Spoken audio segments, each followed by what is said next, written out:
شاہ ہے دعا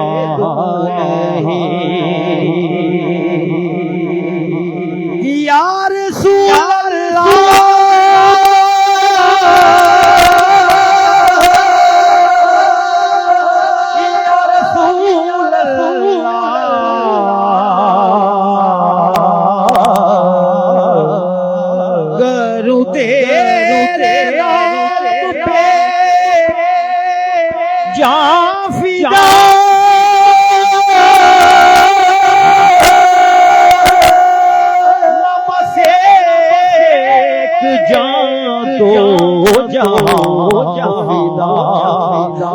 جہاں سے بھی نہیں جی پرا کروں کیا رو جہاں ہی بھر اولا بے کمال شفاعت ہو جائے جمال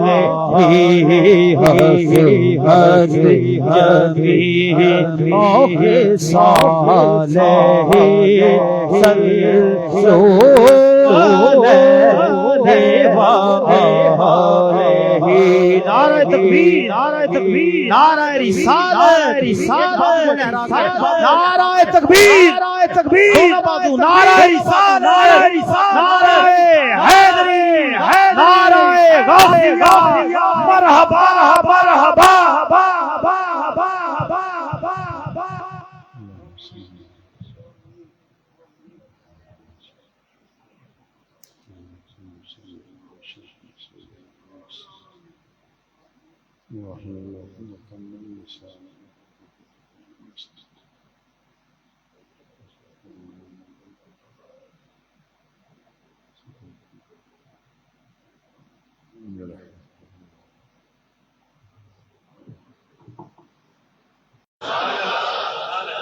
الحمد لله رب العالمين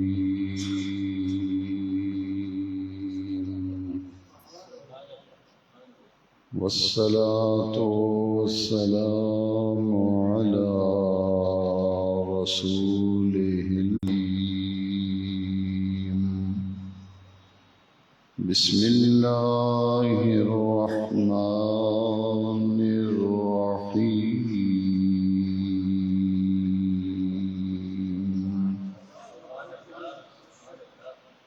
شهر رمضان الذي أنزل فيه القرآن هدى للناس وبينات من الهدى والفرقان وقال تبارك وتعالى في القرآن المجيد في مقام آخر وننزل من القرآن ما هو شفاء ورحمة للمؤمنين صدق الله مولانا العظيم محبت سے درود شریف پڑھیے الصلاۃ والسلام علیک یا سیدی یا رسول اللہ وعلی آلک واصحابک یا سیدی یا خاتم النبیین۔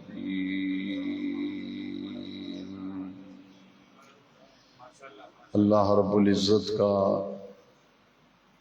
فضل و کرم اور لطف و احسان ہے کہ رب ذوالجلال نے ہمیں ماہ رمضان المبارک کی پرکیف پرنور ساعتیں نصیب فرمائیں خوش نصیب ایمان والوں نے اس ماہ مبارک میں دن کے اوقات میں روزے رکھ کر اور رات کے اوقات میں تراویح میں قرآن مجید کی منزل سماعت کرنے کی سعادت حاصل کی،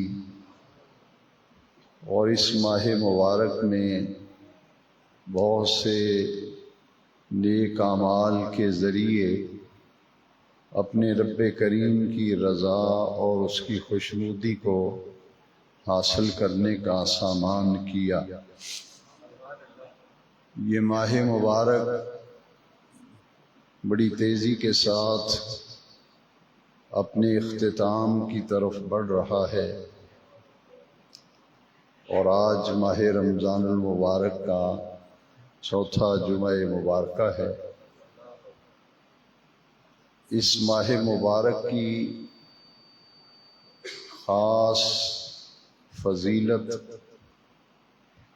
وہ اس ماہ مبارک میں قرآن مجید کا نازل ہونا ہے۔ قرآن مجید ایک ایسی نعمت عظمیٰ ہے جس کے بارے میں قرآن مجید میں خود رب ذوالجلال نے اعلان فرمایا، شہر رمضان الذی انزل فیہ القرآن، کہ اس ماہ مبارک میں قرآن مجید نازل کیا گیا۔ آخری عشرے کی طاق رات جس میں شب قدر اللہ کریم نے ایسی برکتیں رکھی ہیں کہ اسی شب قدر میں قرآن مجید کے نزول کی بات بھی رب ذوالجلال نے سورہ قدر میں فرمائی۔ چونکہ یہ نزول قرآن کا مہینہ ہے اور اس ماہ مبارک میں نماز تراویح میں قرآن مجید کی جو منزل سنی جاتی ہے، اور وہ خوش نصیب حفاظ کرام جو مصلی پہ کھڑے ہو کر رمضان شریف کی راتوں میں نماز تراویح میں قرآن مجید کی منزل سناتے ہیں، یہ بہت بڑے اعزاز کی بات ہے کہ اس قرآن مجید کو کتاب ہدایت قرار دیا گیا، کہ یہ قرآن جو ہے یہ ہدایت ہے، سرچشمہ ہدایت ہے، منبع ہدایت ہے۔ پوری انسانیت کے لیے اس قرآن مجید میں ہدایت کا سامان رکھا گیا۔ قرآن مجید ایسی کتاب ہے جو ہر قسم کے شک و شبہ سے بالا ہے، اور رب ذوالجلال نے خود قرآن مجید میں عظمت قرآن کے حوالے سے ارشاد فرمایا، ذالک الکتاب لا ریب فیہ، یہ وہ بلند مرتبہ کتاب ہے جس میں شک اور شبے کی کوئی گنجائش نہیں۔ یہ قرآن ایمان والوں کے لیے شفا، اور قرآن مجید کو ایمان والوں کے لیے رحمت قرار دیا گیا۔ ارشاد ربانی ہے، وَنُنَزِّلُ مِنَ الْقُرْآنِ مَا هُوَ شِفَاءٌ وَرَحْمَةٌ لِّلْمُؤْمِنِينَ، کہ قرآن مجید یہ ایمان والوں کے لیے شفا ہے، قرآن مجید ایمان والوں کے لیے رحمت ہے۔ آج اس امت کے لیے قرآن مجید کے ساتھ استمساک اور قرآن مجید کے ساتھ اعتصام، یہ اس وقت کی سب سے بڑی ضرورت ہے۔ جیسے ہم دین سے دن بدن دور ہوتے چلے جا رہے ہیں، وہاں ایک نمایاں پہلو جو دیکھنے میں آ رہا ہے کہ قرآن مجید کے ساتھ جو وابستگی، قرآن مجید کے ساتھ ہمارا جو تعلق قرآن مجید سے ہمارا جو رابطہ ہونا چاہیے وہ بہت کمزور ہوتا چلا جا رہا ہے۔ اس لیے آج کے خطاب جمعہ میں قرآن مجید کے حوالے سے میں کچھ باتیں آپ کی خدمت میں عرض کرنا چاہتا ہوں کہ حضرت سیدنا عثمان غنی رضی اللہ تعالیٰ عنہ کی جب شہادت کا وقت آیا تھا تو اس وقت آپ قرآن مجید کی تلاوت کر رہے تھے۔ قرآن مجید کی تلاوت کرتے ہوئے آپ کو شہید کیا گیا، اور قرآن مجید کی جو آیت کریمہ آپ کی زبان پہ جاری تھی وہ سورہ بقرہ کی آیت تھی، فَسَيَكْفِيكَهُمُ اللَّهُ وَهُوَ السَّمِيعُ الْعَلِيمُ۔ یہ آیت کریمہ پڑھ رہے تھے تو آپ کے سر پر قاری ضرب لگی اور خون کا ایک فوارہ جو نکلا وہ قرآن مجید کی اس آیت کریمہ پر گرا تھا۔ تاشکند میں آج بھی اور استنبول کے اندر ترکی میں وہ جو اسلامی ذخائر اور نادرات نوادرات کو محفوظ کیا گیا ہے، ان میں استنبول ترکیہ کے عجائب گھر میں آج بھی قرآن مجید کا وہ نسخہ موجود ہے کہ جس کی تلاوت حضرت عثمان غنی کر رہے تھے، اور وہ آیت کریمہ پر خون کے دھبے آج بھی موجود ہیں اور گواہی دے رہے ہیں کہ یہ وہی نسخہ ہے قرآن مجید کا جس کی تلاوت حضرت عثمان غنی کر رہے تھے رضی اللہ تعالی۔ تو قرآن مجید کا یہ اعجاز ہے، آپ استنبول میں پڑھا ہوا وہ قرآن مجید جس کی تلاوت حضرت عثمان غنی کر رہے تھے، اس قرآن مجید کو دیکھ لیں۔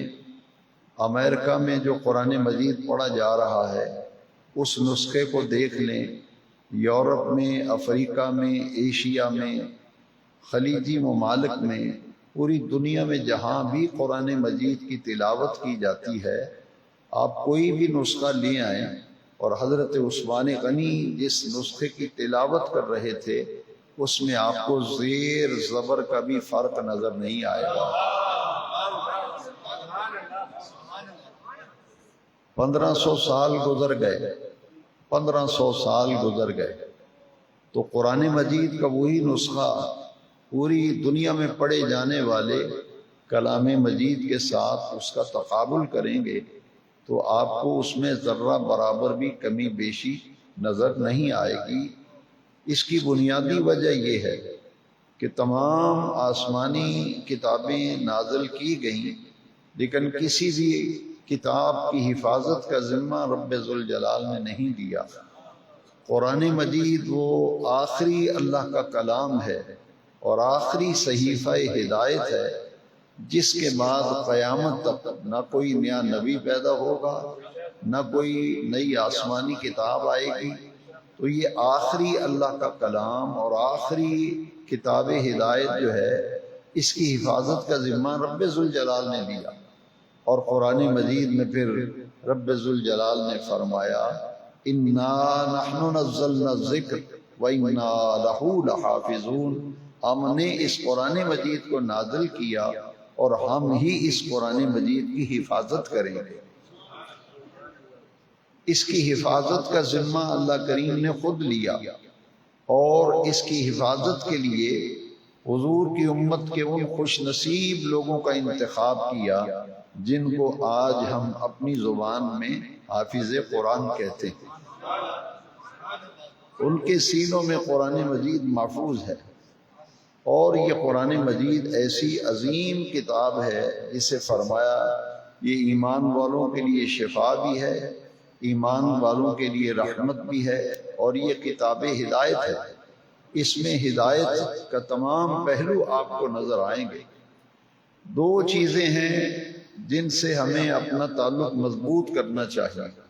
اس رمضان شریف کے رخصت ہونے پر ہمارا دین سے وہی تعلق، وہی ہماری نسبت مستحکم اور مضبوط ہونی چاہیے جو اس ماہ مبارک میں ہمارے دلوں میں جو رغبت تھی نیکی کی، جو نیکی کے ماحول کے ساتھ ہماری وابستگی تھی، وہ رمضان شریف گزرنے کے بعد بھی برقرار رہنی چاہیے۔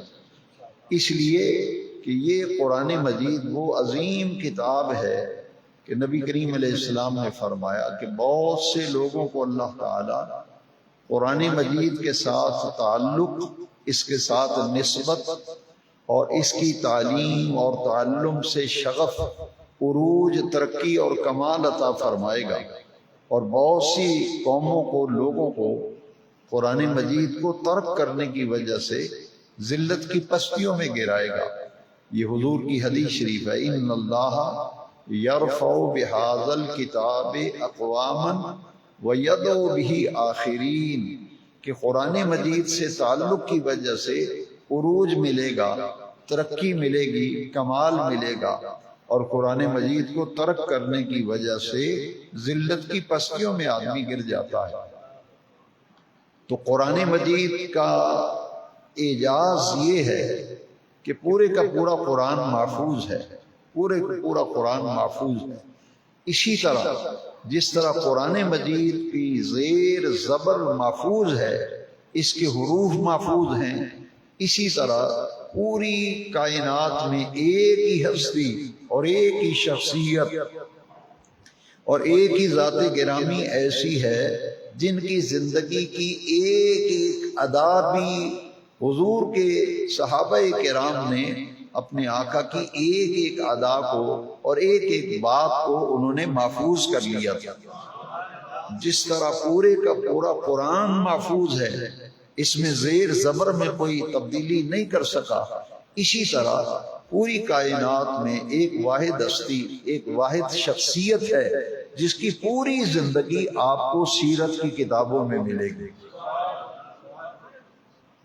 ایک صاحب قرآن اور ایک قرآن مجید۔ صاحب قرآن کون ہے؟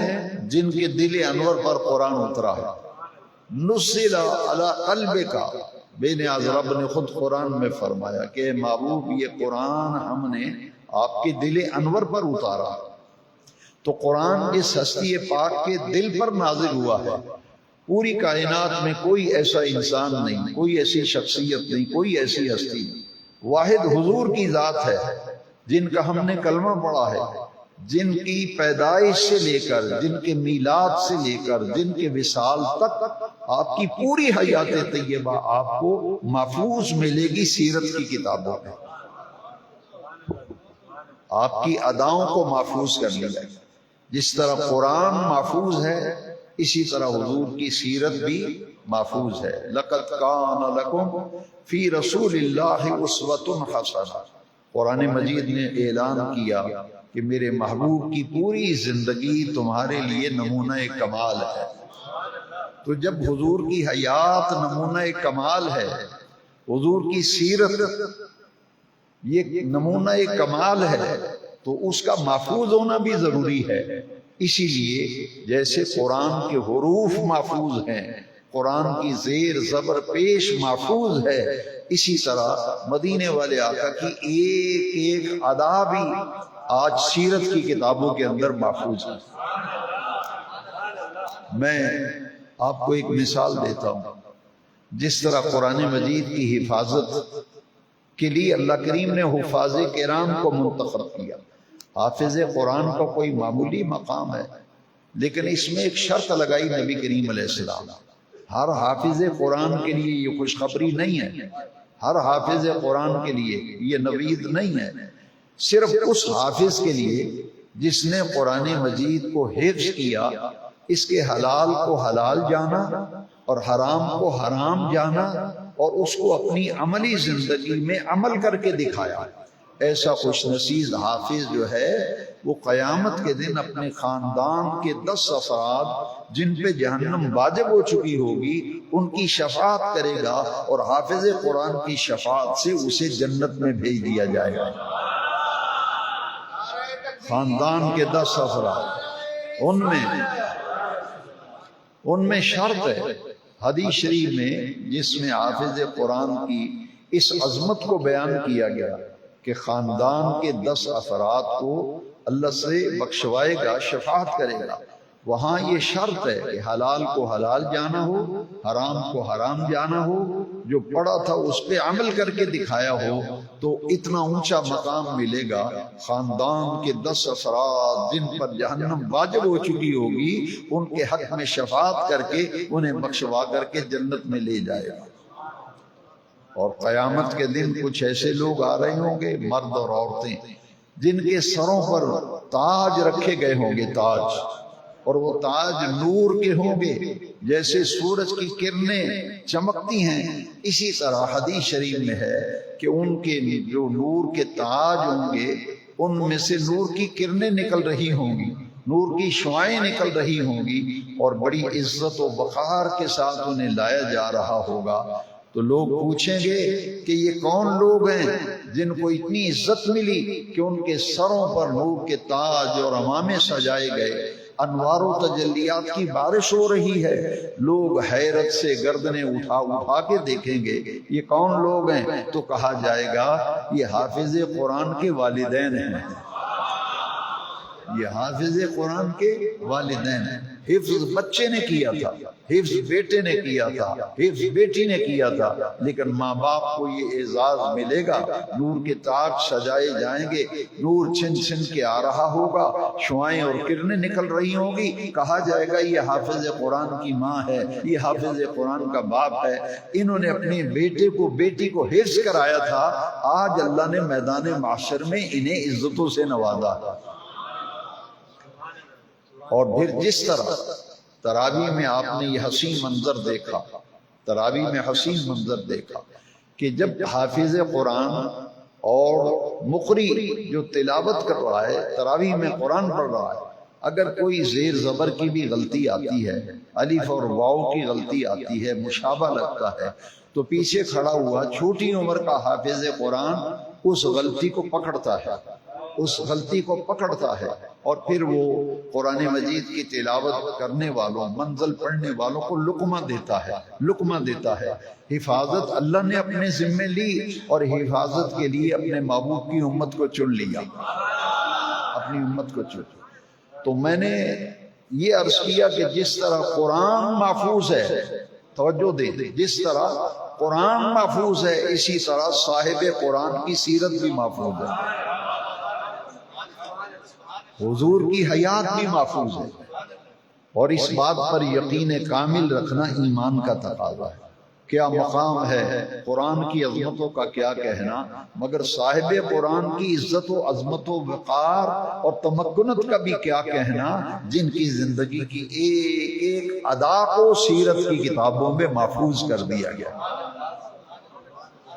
میں ایک مثال دیتا ہوں، نبی کریم علیہ السلام نے صحابہ کا بھرا مجمع ہے، تو حضور نے فرمایا جس شخص نے کسی یتیم کے سر پہ ہاتھ رکھا، یتیم کے سر پہ ہاتھ رکھا، کسی یتیم پر شفقت کی، کسی یتیم کی کفالت کی، اس کے سر پہ ہاتھ رکھا، اس پر شفقت کی، اس کی کفالت کی، اس کی پرورش کی، تو نبی کریم علیہ السلام نے فرمایا وہ جنت میں میرے ساتھ اس طرح ہوگا جس طرح یہ دو انگلیاں آپس میں ملی ہوئی ہیں۔ اب اس حدیث سے ایک نتیجہ نکلتا ہے، وہ یہ ہے کہ حضور کی ایک ایک ادا محفوظ ہے، حضور کی ایک ایک ادا محفوظ۔ ادا کیا تھی؟ حضور نے دونوں انگلیوں کو ملا کر دکھایا تھا، اب جو حدیث بیان کرے گا وہ بھی دونوں انگلیوں کو ملا کر دکھائے گا۔ جو یہ ہو ہی نہیں سکتا، یہ ممکن ہی نہیں کہ کوئی یہ حدیث سنائے کہ یتیم کے سر پہ ہاتھ رکھنے والا، یتیم کی پرورش کرنے والا، اس کی کفالت کرنے والا حضور کے ساتھ جنت میں ہوگا۔ یہ ممکن ہی نہیں کہ حدیث سنائے تو حضور کی ادا کی طرح ادا کر کے نہ دکھائے۔ وہ جب بھی آپ کو کوئی حدیث سنائے گا یہ تو کہے گا حضور نے فرمایا میرے ساتھ اس طرح ہوگا جس طرح یہ دو انگلیاں آپس میں ملی ہوئی ہیں۔ تو کہنے کا مقصد یہ ہے، اور کہنا یہ چاہتا ہوں کہ میرے آقا کی ایک ایک ادا جو ہے وہ آپ کو سیرت کی کتابوں میں محفوظ ہوگی۔ کہیں آپ کو دیکھیں دنیا کا کوئی بڑی سی بڑی شخصیت آ جائے، بڑی سی بڑی کوئی ذات اور ہستی ہو، کسی کی زندگی آپ کو محفوظ نہیں ملے گی۔ اگر قرآن محفوظ ہے تو صاحب قرآن کی پوری زندگی بھی محفوظ ہے۔ کیوں محفوظ ہے؟ اس لیے کہ اس محبوب کی زندگی کو قیامت تک آنے والے لوگوں کے لیے نمونہ کمال بنا دیا گیا، نمونہ کمال بنا دیا گیا۔ نبی کریم علیہ السلام کے سونے کا انداز کیا تھا؟ حضور چلتے کیسے تھے؟ کھانا کس طرح تناول فرماتے تھے؟ حضور کے گھر والوں سے معاملات کیسے تھے؟ دوستوں سے کیسے تعلقات تھے؟ دشمنوں سے کیسا رویہ تھا؟ ایک ایک ادا حضور کی سیرت کی کتابوں میں محفوظ ملے گی، اس لیے کہ بے نیاز رب چاہتا ہے میرے بندے صاحب قرآن سے بھی جڑ جائیں اور قرآن سے بھی جڑ جائیں۔ پورا رمضان شریف گزارا تو جیسے پہلے تھے ویسے ہی بعد میں رہیں تو کیا فائدہ؟ روزے کا ایک مقصد تھا لعلکم تتقون۔ دین یہ چاہتا ہے، اسلام یہ چاہتا ہے کہ ہم جیسے قرآن کے ساتھ جڑ جائیں ایسے صاحب قرآن سے جڑ جائیں۔ قرآن کتاب ہدایت ہے، اس کتاب سے ہدایت حاصل کریں اور اس کی ہدایات کو اپنی عملی زندگی میں اپنائیں، اور پھر صاحب قرآن سے جڑ کر حضور کی اداؤں پر عمل کرتے چلے جائیں۔ تو دیکھیے ذرا کہ حضور کی اداؤں کا کیا مقام ہے۔ یہ لوگ کہتے ہیں کہ یہ حضور کی سنت ہے، سنتوں بھرا بیان ہوگا، سنتوں پر لیکچر ہوگا، تو میں آپ سے پوچھتا ہوں کہ سنتیں ہیں کیا؟ یہ حضور کی ادائیں ہیں، حضور کی ادائیں ہیں، حضور کا طریقہ ہے، تو حضور کی اداؤں کو، حضور کے طریقے کو تو سنت کہتے ہیں۔ جیسے قرآن پر عمل کرنا، قرآن ہم سے تقاضا کرتا ہے کہ ہم قرآن پر عمل کریں، اسی طرح قرآن ہم سے مطالبہ کرتا ہے۔ چند مطالبات ہیں قرآن مجید کے۔ ایک تو یہ مطالبہ ہے کہ اسے منزل من اللہ مانا جائے، قرآن کی صداقت پر اور قرآن کی حقانیت پر ایمان رکھا جائے کہ یہ اللہ کی کتاب ہے، آخری کلام ہے، اور اس میں کسی قسم کے شک و شبہ کی کوئی گنجائش نہیں۔ پھر یہ ہے کہ اس پر ایمان لایا جائے، ایمان بالکتب، ایمان بالکتب، آسمانی کتابوں پر ایمان۔ پھر یہ ہے کہ اس کی تلاوت کی جائے۔ ایک قرآن مجید کا مطالبہ یہ ہے، قرآن ہم سے یہ چاہتا ہے کہ اس کی تلاوت کی جائے، اور 21ویں پارے کی پہلی آیت کریمہ میں، 21ویں پارے کی پہلی آیت کریمہ میں تلاوت کا حکم دیا گیا، اتلو ما اوحی الیک من الکتاب۔ اس کو کلام اللہ ماننا، منزل من اللہ ماننا، قرآن کی صداقت و حقانیت پر یقین رکھنا اور اس کی تلاوت کرنا، قرآن مجید کی تلاوت کرنا۔ میرے آقا کریم نے ان لوگوں کے بارے میں کیا فرمایا جو قرآن پڑھتے ہیں، قرآن پڑھاتے ہیں، قرآن سیکھتے ہیں، قرآن سکھاتے ہیں؟ میرے آقا نے ان کے بارے میں کیا فرمایا؟ فرمایا خیرکم من تعلم القرآن وعلمہ۔ حضرت عثمان ابن عفان اس حدیث کے راوی ہیں۔ حضور نے فرمایا تم میں سے بہترین لوگ وہ ہیں جو قرآن سیکھتے ہیں، قرآن سکھاتے ہیں، بہترین لوگ وہ ہیں جو قرآن پڑھتے ہیں، قرآن پڑھاتے ہیں۔ ایک ڈگری وہ ہے جو آپ کو یونیورسٹی سے ملتی ہے، ایک ڈگری وہ ہے جو آپ کو کالج سے ملتی ہے۔ آپ ڈگریاں لیتے ہیں، سندیں لیتے ہیں، آپ جانتے ہیں کہ قرآن مجید کتنا عظیم نصاب تعلیم ہے، اس کی سند کہاں سے ملی ہے اور اس کی ڈگری کہاں سے ملی ہے؟ ڈائریکٹ رب ذوالجلال نے عطا فرمائی، ڈائریکٹ رب ذوالجلال نے عطا فرمائی۔ دنیا کی ڈگریاں لے لیں گے، دنیا کی سندیں لیں گے، آپ کو جاب مل جائے گی، کسی نہ کسی محکمے میں آپ ملازم ہوں گے۔ لیکن یہ ڈگری جس کے پاس ہوگی، یہ ڈگری حفظ قرآن، حفظ قرآن اور عمل بالقرآن، کیونکہ قرآن کے حلال کو حلال جانے، حرام کو حرام جانے، اس کی عملی زندگی میں قرآن کی تعلیم پر عمل نظر آئے، تو ایسا شخص، اس کو جو ڈگری ملی ہے وہ ڈگری کتنی عظیم ہے، کوئی دنیا کی ڈگری اس ڈگری کا مقابلہ نہیں کر سکتی۔ وہ ڈگری کیا ہے؟ حدیث شریف میں آتا ہے حافظ قرآن، جس نے قرآن کے حفظ کی سعادت حاصل کی اور اس پر عمل کیا، حلال کو حلال، حرام کو حرام جانا، جانا، عمل کر کے دکھایا۔ جب جنت میں جائے گا تو بے نیاز رب فرمائے گا اے قرآن کے حافظ، یہ جنت کی سیڑھیاں ہیں، جنت کے مدارج ہیں، یہ طے کرتا چلا جا اور اوپر چڑھتا چلا جا، جہاں تیرے قرآن کی منزل ختم ہوگی تیرا وہی ٹھکانہ ہوگا۔ یہ قرآن مجید، یہ وہ ڈگری ہے، حفظ قرآن۔ حفظ قرآن وہ ہے ماں باپ کے سر میں نور کا تاج، ماں باپ کے سروں پر نور کے امامے، نور چھن چھن کے آ رہا ہوگا۔ حافظ قرآن جنت کی سیڑھیاں چڑھتا جا رہا ہے، قرآن پڑھتا جا رہا ہے۔ لیکن کتنی پیاری حدیث ہے میرے آقا کی، حافظ قرآن سے کہا جائے گا اس طرح نہیں پڑھنا جس طرح تراویح میں تیز تیز پڑھتا تھا۔ قرآن مجید جب پڑھنا شروع کرے گا حافظ قرآن تو رب ذوالجلال فرمائیں گے ورتل کما ترتل فی الدنیا، ایسے قرآن پڑھتا جا جیسے دنیا میں ٹھہر ٹھہر کر ترتیل سے قرآن پڑھتا تھا۔ قرآن پڑھتا جا، جنت کی سیڑھیاں چڑھتا چلا جا، جہاں تیری قرآن مجید کی منزل ختم ہوگی جنت میں تیرے ٹھہرنے کی جگہ بھی رب نے وہی مقرر کی۔ یہ حافظ قرآن کا یہ مقام تو معلوم یہ ہوا کہ قرآن اللہ کا بہت بڑا عطیہ ہے۔ وہ خوش نصیب جن کو حفظ قرآن کی سعادت ملی۔ آپ خوش نصیب ہیں دن میں روزے رکھے، رات کو تراویح میں قرآن سنا۔ یہ قرآن سننا تراویح میں کتنی اہمیت رکھتا ہے۔ دیکھیے حدیث شریف ہے، یہ دونوں رمضان کی ہی دو عبادتیں ہیں، دن کو روزہ ہے، رات کی تراویح۔ ذرا غور سے سنیے حدیث شریف، نبی کریم علیہ السلام نے فرمایا الصوم والقرآن یشفعان، الصوم والقرآن یشفعان، فرمایا روزہ بھی شفاعت کرے گا، قرآن بھی شفاعت کرے گا، قرآن بھی شفاعت کرے گا۔ بدقسمتی سے اس قرآن کو ہم نے عدالت میں قسمیں کھانے کے لیے رکھ لیا۔ عدالت میں قسمیں کھا رہے ہیں، جیب میں چھوٹا سا قرآن رکھا ہوا ہے، اس کی فیس ادا کریں آپ، جیسی مرضی قسم دلوا لیں۔ سودا بیچنے کے لیے قرآن کی قسم، سودا بیچنے کے لیے، چار آنے کمانے کے لیے قرآن کی قسمیں کھائی جا رہی ہیں۔ جہیز میں جیسے قرآن دیا جاتا تھا ویسے پڑا ہوا ہے، اسی طرح شنیل کے ویلوٹ کے اس غلاف کے اندر قرآن ملفوف ہے، جیسے دیا تھا بیٹی کو جہیز میں۔ گھر سے رخصت کرتے وقت سر کے اوپر قرآن اٹھا کے چلتے ہیں، بیٹی قرآن کے سائے میں جا رہی ہے، لیکن اسے پڑھے گا کون؟ اسے پڑھے گا کون؟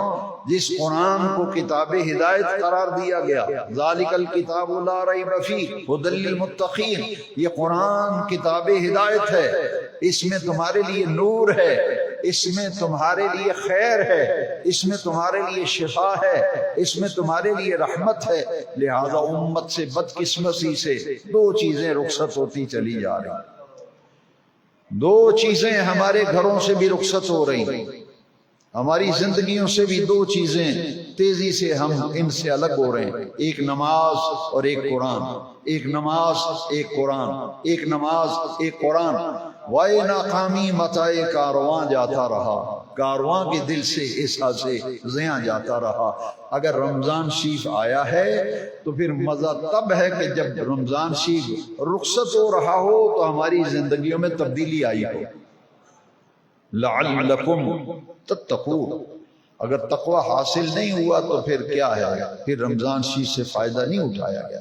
اس لیے آئیے ہم عزم کریں اور عزم بالجزم کریں کہ اپنی عملی زندگی کو بہتر کرنا ہے، سنوارنا ہے۔ دنیا چند روزہ ہے، یہ دنیا چند روزہ ہے، اسے چھوڑ کر قبر میں جانا ہے، آخرت کی منزلوں کو سامنا کرنا پڑے گا۔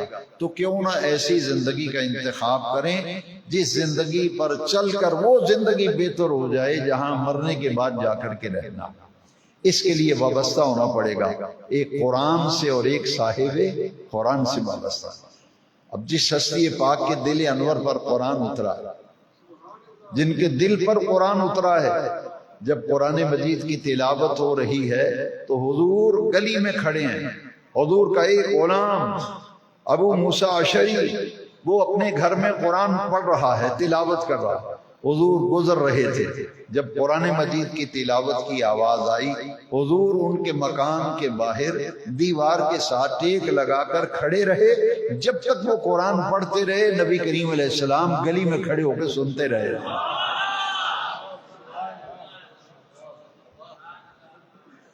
قرآن مجید بہت اللہ کا انعام ہے، اسے پڑھنا سنت، قرآن مجید کو پڑھنا فرض نہیں ہے، قرآن مجید کو پڑھنا فرض کیا ہے؟ سنت۔ قرآن مجید کو پڑھنا سنت، غور سے سنیے، پڑھنا سنت۔ تراویح میں قاری قرآن پڑھ رہا ہے، سنت۔ جو پیچھے ہاتھ باندھ کے کھڑا ہے وہ سن رہا ہے، وہ فرض۔ قرآن مجید کی پڑھنا سنت اور سننا تو سننے کی فضیلت زیادہ ہے۔ جب پڑھا جائے اذا قرئ القرآن فاستمعوا له وانصتوا لعلکم ترحمون۔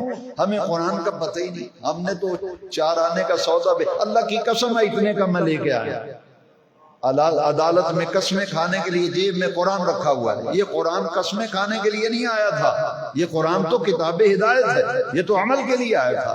لہذا قرآن یہ تقاضا کرتا ہے کہ اسے اللہ کا کلام مانا جائے، اس پر ایمان رکھا جائے، اس کی تلاوت کی جائے، اس میں غور و فکر کیا جائے اور اس کو سمجھ کر پڑھا جائے۔ اور پھر قرآن کا آخری مطالبہ یہ ہے جو پڑھا جائے، سیکھا جائے، اس پر عمل کیا جائے، اس پر عمل کیا جائے۔ تو قرآن یہ عمل کا تقاضا کرتا ہے، اس لیے یہ تو اللہ کا انعام ہے کہ پڑھنا بھی برکت سے خالی نہیں ہے۔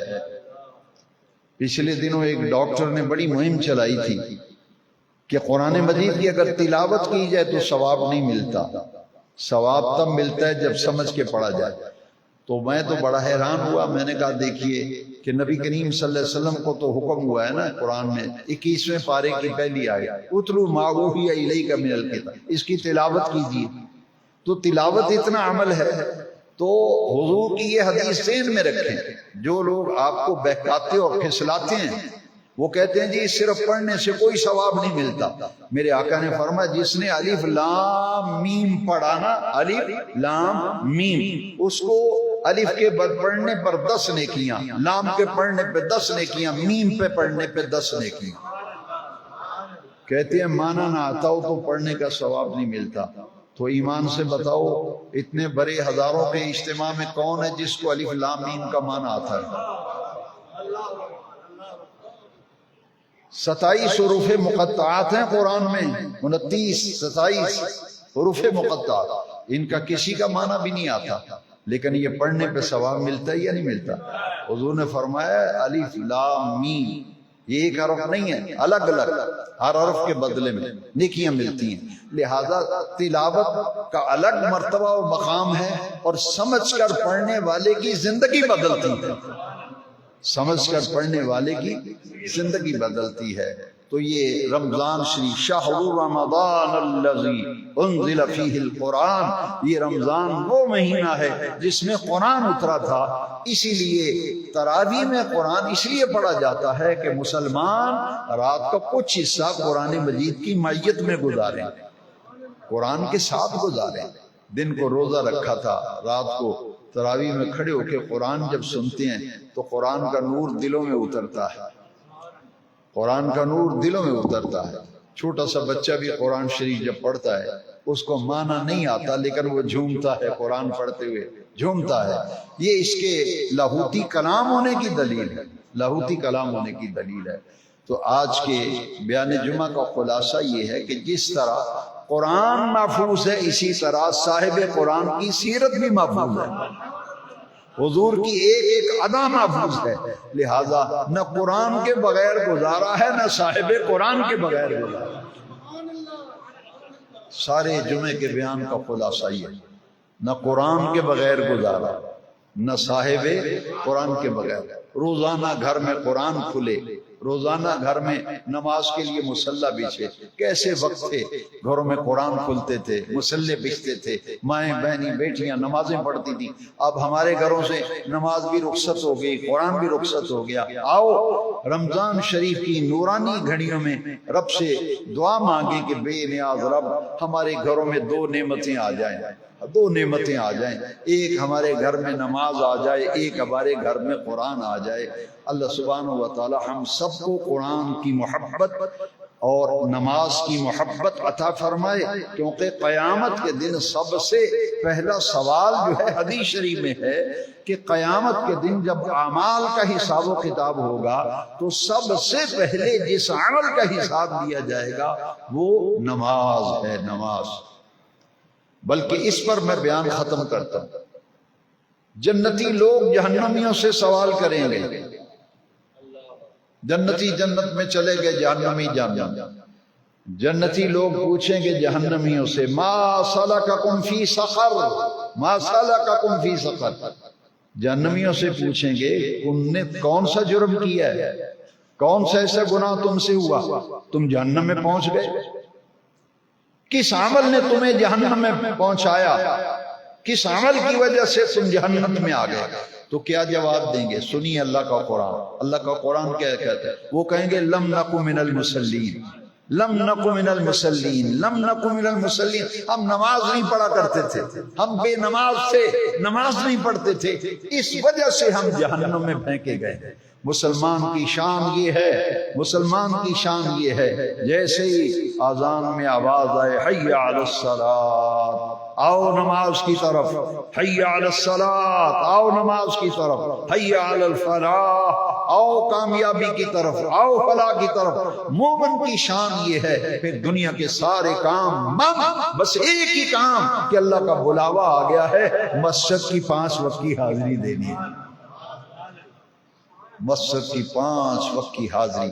حضور نے فرمایا وہ شخص جس کا دل مسجد میں لگتا ہوگا، جس کا دل مسجد میں لگتا ہوگا، مسجد میں آئے اسے سکون مل جائے، مسجد میں آئے اسے سرور آ جائے، مسجد میں آئے اسے راحت مل جائے، قیامت کے دن اللہ تبارک و تعالیٰ اسے اپنے عرش کے سائے میں جگہ عطا کرے گا۔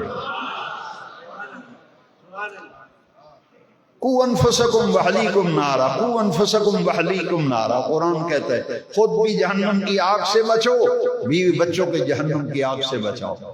باقی ساری باتیں رسمیں ہیں، باقی ساری باتیں رسمیں ہیں، اصل کام کرنے کا یہ ہے کہ خود بھی جہنم کی آگ سے ہم بچیں، بیوی بچوں کو جہنم کی آگ سے بچائیں، خود پکے نمازی بنیں، بیٹے بیٹیوں کو پکے نمازی بنائیں، دین کے ساتھ وابستہ ہو جائیں۔ یہ دنیا تو یہیں چھوڑ جائیں گے بھائی، یہ دنیا یہیں چھوڑ جائیں گے، ساتھ لے کے کوئی نہیں گیا۔ یہ نماز تیرے ساتھ جائے گی، یہ روزہ تیرے ساتھ جائے گا، یہ فاستبقوا الخیرات، جتنی بھی نیکیاں کرو گے وہ تمہارے ساتھ آخرت میں ساتھ ساتھ، قبر میں ساتھ، حشر میں ساتھ، نیک اعمال ساتھ ساتھ ہوں گے۔ لیکن دنیا جو کمائیں بنائیں گے وہ تو آپ کی اولاد کے کام آئے گی، وہ تو ہمارا ہے۔ آؤ دنیا کماؤ بناؤ مگر آخرت کی بھی فکر کرو، آخرت بھی فکر کرو۔ لوگ کہتے ہیں آج جمعۃ الوداع ہے، آج جمعۃ الوداع ہے۔ میں اکثر یہ کہا کرتا ہوں، ہر سال کہتا ہوں، ہر سال کہتا ہوں، خدا جانے کس کس کے لیے آخری جمعہ ہے۔ کتنے لوگ تھے، دیکھیے کتنے آپ کے جو دوست رشتہ دار عزیز و اقارب پچھلے سال جمعۃ الوداع میں تھے، آج قبر میں ہیں۔ کتنے ایسے ہمارے دوست، میرے کئی دوست، میرے کئی تعلق والے پچھلے سال ہمارے ساتھ نمازیں بھی پڑھی، روزے بھی رکھے، آج اپنی قبروں میں پڑھیں، کہتے جمعۃ الوداع ہے۔ میں نے کہا کس کس کے لیے یہ آخری ہے، یہ اللہ کو پتہ ہے۔ تو اس لیے رغبت الی اللہ، فکر آخرت، یہ مومن کی زندگی کی معراج ہے۔ توفیق مانگتے ہیں عمل کی، عمل کے بغیر کچھ نہیں، عمل کے بغیر کچھ نہیں، عمل کے بغیر کچھ نہیں۔ آؤ 4 دن کی زندگی ہے، اپنی عملی زندگی بہتر بنا لیں۔ وآخر دعوانا